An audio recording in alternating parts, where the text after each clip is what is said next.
स्वागत है। आकांक्षा शुक्ला जी, वक्तव्य प्रस्तुत कीजिए।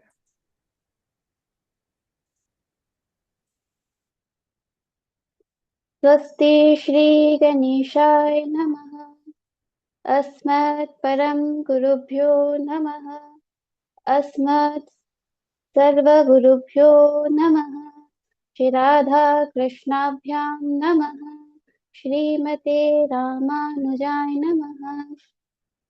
लम्बोदरं परमसुन्दरमेकदन्तं पीताम्बरं त्रिनयनं परं पवित्रम् उद्यद्दिवाकर्णिभोज्वलकान्तिकान्तं विघ्नेश्वरं शकलविघ्नहरं नमामि।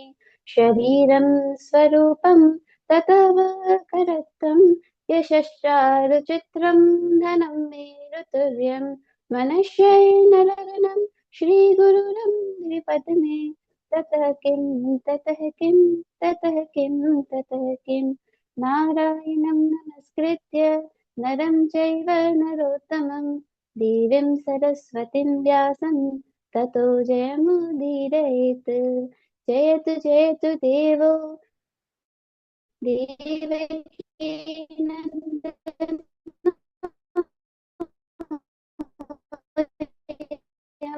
जयतु जयामर कोमरांग जयतु जयतु पृथ्वी भारनाशो मुकुंद कृष्ण भगवती पत्र पंकज पंजरांजते अद्य मे विशतु मानस राजहंसा प्राण प्रणाय समय कफवाति पित्तये कंठावरोधन विदो स्मरणं कुदस्ते वरहा पीडं नटवर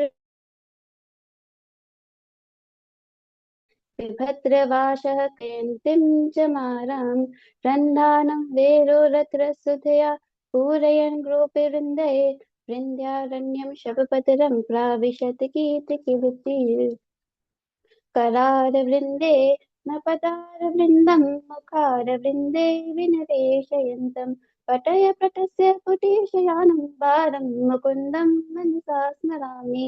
रामाय रामभद्राय रामचन्द्राय वेधसे रघुनाथाय नाथाय सीताये पते नमः। अञ्जनानन्दनं वीरं जानकी शोकनाशनं कपेशमक्षहन्तारं वन्दे लङ्काभयङ्करम्। मूकं करोति वाचालं पङ्गुरं लक्ष्यते गिरिं यत्कृपातमहं वन्दे परमानन्दमाधवं। भक्त भक्ति भगवन्त गुरु चतुर्नाम बपुए इनके पद वंदन किए नासत विघ्न अनेक। जय जय जय राधा रमण जय जय नवल किशोर जय गोपी चित चोर प्रभु जय जय माखन चोर। बोलिए श्री बाके बिहारी लाल की जय। श्री राधा रानी सरकार की जय। श्रीमद् भागवत महापुराण की जय। सुखदेव भगवान की जय। बोलिए श्री राधा कृष्ण भगवान की जय। जय जय श्री राधे जय जय श्री राधे जय जय श्री राधे। अनंत कोटि ब्रह्मांड नायक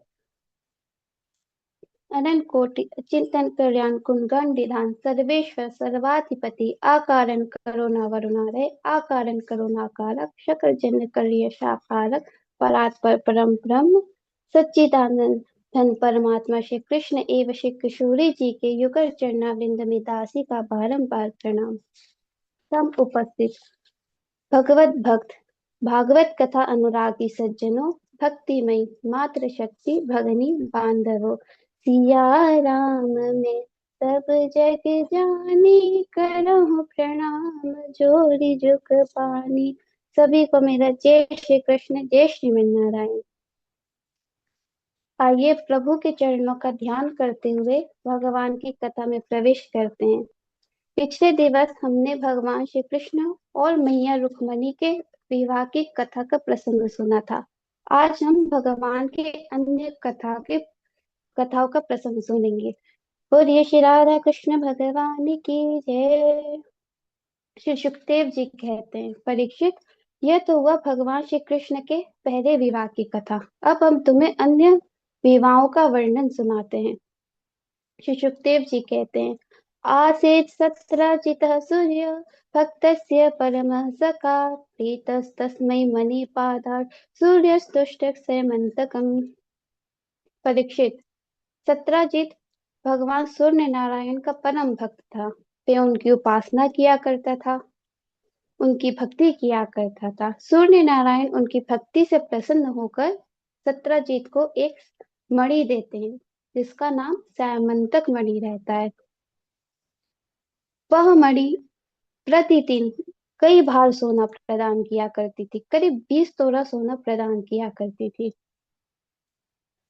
तब वह सत्राजीत वह मणि गले में धारण करके वह द्वारिकापुरी भगवान श्री कृष्ण के पास आता है। जब द्वारिकावासी उसे देखते हैं तो उन्हें लगता है कि साक्षात सूर्य नारायण ही हमारे प्रभु का दर्शन करने आ रहे, क्योंकि उस मणि का तेज इतना रहता है कि लगे कि साक्षात भगवान सूर्य नारायण ही है।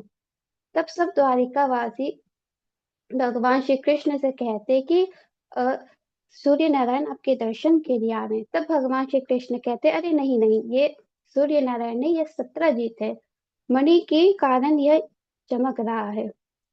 तब सत्रजीत आता है, भगवान के चरणों में प्रणाम करता है। तब भगवान श्री कृष्ण कहते हैं सत्रजीत, यह मणि तुम राजा उग्रसेन जी को दे दो, क्योंकि उसका सही मायने में सही सत उपयोग वही करेंगे। तब सत्रजीत कहता है कि नहीं नहीं, ये मणि तो हमको मिली है, हमारी है, हम नहीं देंगे, हमने अर्जित की, हम कैसे देते हैं। तब भगवान श्री कृष्ण कहते हैं कोई बात नहीं, हमने तो सिर्फ सुझाव दिया था, तुमने अपने पास रखना है, तुम अपने पास ही रखो, हमारा सिर्फ यह सुझाव था। तब सत्रजीत का एक भाई रहता है प्रसेन। जब सत्रजीत वह मणि धारण करता था तो प्रसेन को भी इच्छा हुई कि हम भी मणि धारण करें, हम भी सूर्य के भांति चमके। तब प्रसेन एक दिन वह मणि धारण करके शिकार के लिए वन में चले जाता है। तब वह प्रसेन को सिंह देखता है और वह सिंह प्रसेन और उसके घोड़े दोनों को मारकर वह सिंह मणि को मुंह में दबाकर वहां से चले जाते हैं। तब उस समय वृक्षराज जामवंत उस मणि को देखते हैं। वे सोचते हैं कि इसके प्रकाश से हमारे गुफा में रोशनी हो जाएगी। वे मणि को लेते हैं और उस सिंह को मार देते हैं और वे अपने गुफा में आ जाते हैं। इधर कई दिन व्यतीत हो गए। जब प्रसेन घर नहीं आया तब सत्रजीत ने सोचा कि प्रसेन भी गायब है, हमारी मणि भी गायब है। हो ना हो भगवान श्री कृष्ण ही ने ही हमारे भाई को मारकर मणि स्वयं रख ली। वह ये बात अपनी पत्नी को बताता है। देवी तुम्हें पता है, हमें लगता है कि भगवान श्री कृष्ण ने ही हमारे भाई को मारकर मणि स्वयं रख ली है। पर तुम ये बात किसी से कहना मत। तब उसकी पत्नी आस पास सारे द्वारिकापुरी में फैल जाती है। तब भगवान श्री कृष्ण के कानों पे यह बात पहुंचती है। वे बड़े दुखी हुए और उन्होंने द्वारिका के कुछ गणनायक सामान्य जनों को साथ लेकर मणि की खोज में निकल पड़े। वहां उन्होंने प्रसेन और उसके घोड़े को मरा हुआ पाया। वहां सिंह के चरणों के निशान देखे और उसका पीछा करते करते आगे गए। वहां उन्होंने सिंह को भी मरा हुआ पाया। वहां वृक्षराज के चरण चिन्ह देखे, उसके पीछा करते करते और आगे गए। वहां एक गुफा में रुक गया। अब समझ गए मणि इस गुफा के अंदर ही है। तब भगवान द्वारिका से सोचते हैं कि कलंक तो हम पे रखा है, मिथ्या हम पे रखी है, तो हम सबकी जान को खतरे में नहीं डाल सकते। इसलिए वे कहते हैं कि आप सब हमारा यही इंतजार कीजिए, 12 दिन तक हमारा इंतजार कीजिए, उसके बाद आप अपने घर लौट जाइएगा। तब भगवान द्वारिकाधीश उस गुफा में प्रवेश करते हैं। जैसे ही उस गुफा में प्रवेश करते हैं तब भगवान देखते हैं कि कुछ बच्चे उस मणि के साथ खेल रहे हैं। तब भगवान श्री कृष्ण उस मणि को लेने जैसे ही लेने जाते हैं, उसे स्पर्श करने जाते, उसी समय बच्चे जोर जोर से चिल्लाने लगते हैं। उसी समय ऋक्ष राजा वहां आ जाता है। वह कहता है तुम ये क्या कर रहे हो?" तब भगवान श्री कृष्ण कहते हैं हमें यह मणि चाहिए, क्योंकि इस मणि के कारण हमें मिथ्या लगा है, हम उस मिथ्या को मिटाना चाहते हैं। तब ऋक्षराज कहता है अगर तुम्हें ये मणि चाहिए तो हमसे युद्ध करना पड़ेगा। तब भगवान श्री कृष्ण वृक्षराज जामवंत से युद्ध करते हैं, और ये युद्ध कोई साधारण युद्ध नहीं, एक दिन, 2 दिन, 3 दिन की नहीं, यह युद्ध 27 दिनों तक चलती है। जब 28वें दिन वृक्षराज जामवंत की एक एक हड्डियां टूटने लगती है, तब वे समझ जाते हैं, वे हाथ जोड़ से उनकी स्तुति करने लगते हैं। वे समझ जाते हैं कि यह कोई साधारण मनुष्य नहीं है। वे कहने लगते हैं कि आप परम ब्रह्मा हैं, आप इस जगत के आदि कारण हैं, आप नारायण हैं। वे कहते हैं, जग में सुंदर है दो नाम, चाहे कृष्ण कहो या राम। बोल राम, बोल राम, बोल राम, राम राम। बोल श्याम, बोल श्याम, बोल श्याम, श्याम श्याम। माखन ब्रज में एक चुरावे, एक भेड़नी के पेड़ खावे। माखन ब्रज में एक चुरावे, एक भेड़ बिरनी के खावे। प्रेम भाव से भरे अनोखे, दोनों के हैं काम। बोल राम, बोल राम, बोल राम, राम राम। बोल श्याम, बोल श्याम, बोल श्याम, श्याम श्याम। यक्षराज समझ जाता है कि वे कहते हैं कि प्रभु, आप ही मेरे राम भगवान श्री कृष्ण अवतार में आए हैं। प्रभु, जब त्रेता युग चल रहा था, रावण के मृत्यु के पश्चात मैंने आपसे युद्ध की इच्छा की प्रकट की थी। आज वह इच्छा आपने आज पूर्ण की है। धन्य है प्रभु, आज्ञा दीजिए, मैं आपकी क्या सेवा करूं। तब भगवान श्री कृष्ण कहते हैं कि मुझे यह मणि चाहिए, क्योंकि हमें अपने ऊपर की इस मिथ्या को मिटाना है। तब ऋषिराज जाम्बन जी कहते हैं कि यह मणि तो प्रभु आपकी ही है, आप ले लीजिए, पर मैं आपको ऐसे नहीं दूंगा। तो भगवान कहते हैं तो कैसे देंगे। तब ऋषिराज जाम्बंत जी अपनी पुत्री जामवती का हाथ भगवान श्री कृष्ण के हाथों में रखते हैं और कहते, प्रभु यह मेरी पुत्री जामवती है, आप इसका पानी ग्रहण स्वीकार कीजिए। और वह मणि दहेज के रूप में भगवान श्री कृष्ण। बोलिए श्री राधा कृष्ण भगवान की जय। बोलिए द्वारिकाधीश भगवान की जय। यह भगवान श्री कृष्ण की दूसरी विवाह।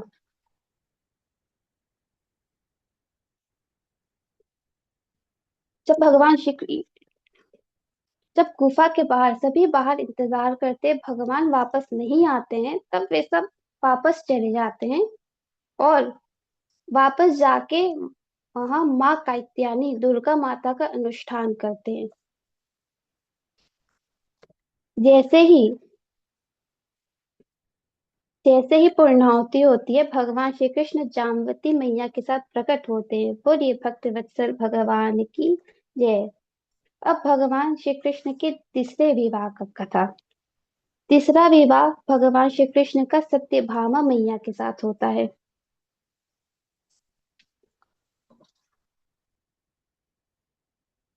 भगवान श्री कृष्ण सभी द्वारिकावासी को बुलवाते हैं, सत्यजीत को बुलवाते हैं और उसे मणि सौंप देते हैं। सत्यजीत बड़ा लज्जित होता है और वे बड़े शर्म से उसका मुंह नीचे हो जाता है। अब सत्यजीत का कोई पहले की भांति सम्मान नहीं करता, उस पे सब थू थू करने लगते हैं। तब सत्यजीत अपने अपराध का मलमच करने के लिए उसकी पुत्री रहती है सत्यभामा। सत्यभामा जी भगवान श्री कृष्ण की भक्ति करती है, उनकी चरणों की भक्ति करती है, उन्हें पति रूप में वे भी पाना चाहती है, पर सत्यजीत उनका विवाह शतधनवा से निश्चय करा देते हैं। तब सत्रजीत सोचता है, क्यों ना मैं अपनी पुत्री का विवाह भगवान श्री कृष्ण से करा दूं, इससे मेरे अपराध का मलबच भी हो जाएगा, सब मुझे पहले की भांति सम्मान भी करेंगे। इसलिए सत्यजीत सत्यभामा मैया का विवाह भगवान श्री कृष्ण से करा देते हैं और जामंतक मणि उन्हें देना चाहते, पर भगवान श्री कृष्ण मना कर देते कि हम ये मणि नहीं लेंगे। आप एक काम कीजिए, इससे उत्पन्न होने वाले स्वर्ण को आप राजकोष में सौंप दीजिए। इसके पश्चात भगवान श्री कृष्ण जब भगवान श्री कृष्ण को पता चला कि रक्षा गृह में चलकर पांडवों का प्राणांत हो गया है, तब भगवान श्री कृष्ण हस्तिनापुर चले जाते हैं। यहाँ कृतवर्मा ने शत शतधन्वा को भड़काया कि सत्यजीत ने अपनी पुत्री का विवाह तुमसे नहीं कराया, तुम उनका वध कर दो और उनसे बनी छीन लो।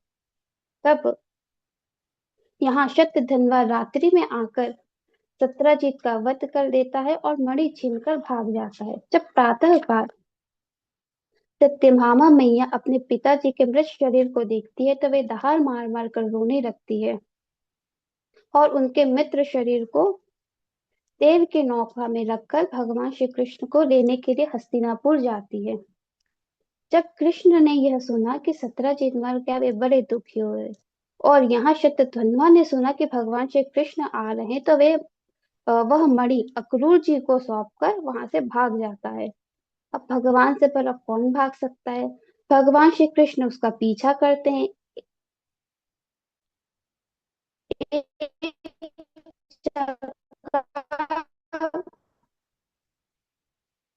शतधन्वा का कोरा धर का स्मरण करते और शतधन्वा की जय।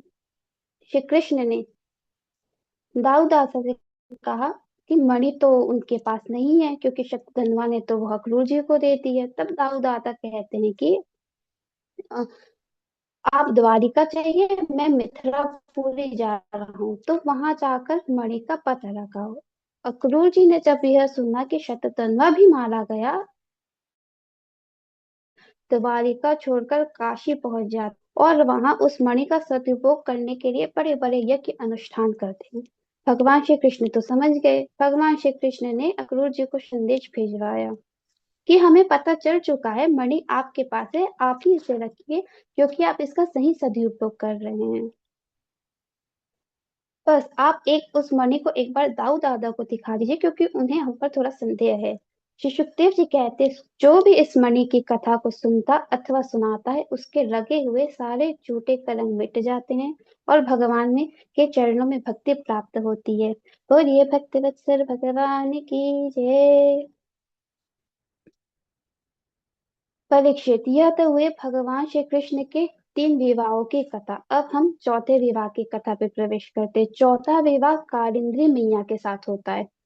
भगवान श्री कृष्ण को जब यह पता चला कि पांडव लोग अभी जीवित है, सुरक्षित है, तभी उनसे मिलने के लिए हस्तिनापुर जाते हैं। पांडव लोग सभी भगवान श्री कृष्ण का खूब स्वागत सत्कार करते। एक दिन भगवान श्री कृष्ण अर्जुन के साथ रथ पर सवार होकर वहां जाते रहते हैं। तब वे यमुना किनारे एक स्त्री को तपस्या करते हुए देखते हैं। भगवान तो अंतर्यामी, उन्हें तो सब पता है। तब वे अर्जुन को भेजते हैं। अर्जुन पूछते हैं, हे देवी, आप कौन है और इस प्रकार किस लिए तपस्या कर रही हैं। वो स्त्री कहती है, अहं देवस्य सवितुर् दुहितः पतिमिष्यति विष्णुं वरेण्यं वरदं तपः परममस्थितः। मैं सूर्य नारायण की पुत्री कारिंद्री हूँ। श्री कृष्ण को पति रूप में प्राप्त करने के लिए तपस्या कर रही हूँ। श्री कृष्ण ने जब यह सुना, वे कारिंद्री मैया का हाथ पकड़कर रथ में बिठाकर इंद्र पसरे आए और शुभ मुहूर्त में विधि पूर्वक उनसे विवाह किया। श्री कृष्ण का 5वां विवाह मित्रवृंदा मैया से होता है। उज्जैन में बिंदु नाम के राजा ने दुर्योधन से अपनी पुत्री का विवाह कराना चाहते थे, परंतु मित्रविंदा मैया भगवान श्री कृष्ण से प्रेम करती थी। श्री कृष्ण ने बलपूर्वक हरण कर लिया और मित्रविंदा मैया से विवाह किया। अब भगवान श्री कृष्ण के 6वें विवाह का वर्णन। 6वां विवाह भगवान श्री कृष्ण का सत्या मैया से होता है। यह कौशल देश के राजा की बेटी है। वह उन्होंने विवाह में एक शर्त रखी थी। उन्होंने यह प्रण रखा था कि जो भी उनके 7 बैलों को एक साथ नाथ देगा, वे अपनी पुत्री का विवाह उसी से ही करेंगे। भगवान श्री कृष्ण ने 7 रूप में विभक्त होकर 7 बैलों को एक साथ नाथ दिया। अब इसके पश्चात भगवान श्री कृष्ण का सत्या मैया से विवाह हुआ। अब श्री कृष्ण के 7वां विवाह भद्रा से हुआ, भद्रा मैया से। भगवान श्री कृष्ण की बुआ श्रुत कीर्ति कैकई देश में उनकी पुत्री थी। इनका नाम था भद्रा। उनके भाई ने जब भगवान श्री कृष्ण के पराक्रम, उनकी लीलाएं, उनकी गुणों को सुना, तब वे भद्रा मैया का विवाह भगवान श्री कृष्ण से करा दिया। श्री कृष्ण का 8वां विवाह लक्ष्मणा मैया के साथ हुआ। विदर्भ देश के राजा की पुत्री थी। लक्ष्मणा जी श्री कृष्ण से अत्यधिक प्रेम करती थी। श्री कृष्ण ने लक्ष्मणा को अकेले ही स्वयंवर में हरण कर लिया और विधि पूर्वक शुभ मुहूर्त में उनसे विवाह किया। और ये द्वारिका देश भगवान की जय। यह हुए भगवान श्री कृष्ण के 8 मुख्य विवाहों का वर्णन, जो भगवान श्री कृष्ण की 8 पटरानियां हैं। श्री सुखदेव जी कहते, परीक्षित, इसके इसके अलावा भगवान ने 16,100 अन्य विवाह और की है। परीक्षित जी कहते हैं, अच्छा, तो यह कथा कृपया करके हमें सुनाइए।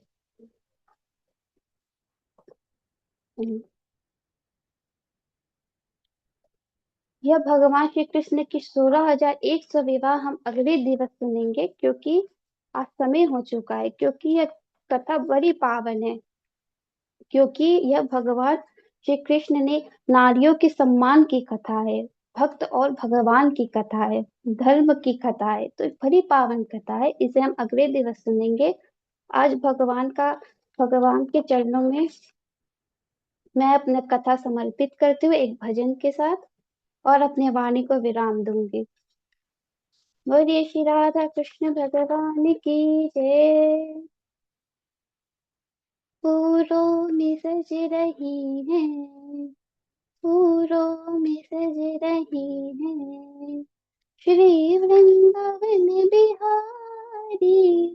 फूलों में सज रही है, फूलों में सज रही है श्री वृंदावन बिहारी। और साथ सज रही है, और साथ सज रही है वृषभान की दुलारी। फूलों में सज रही है, टेढ़ा सा मुकुट सर पर रखा है किस अदा से। टेढ़ा सा मुकुट सर पर रखा है किस अदा से। करुणा बरस रही है, करुणा भरी निगाह से। करुणा बरस रही है, करुणा भरी निगाह से। बिन मोर बिक गई हूँ, बिन मोर बिक गई हूँ जब से छवि निहारी।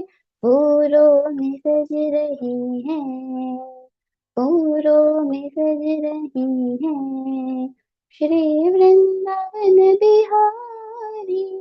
और साथ सज रही है, और साथ सज रही है वृषभान की दुलारी।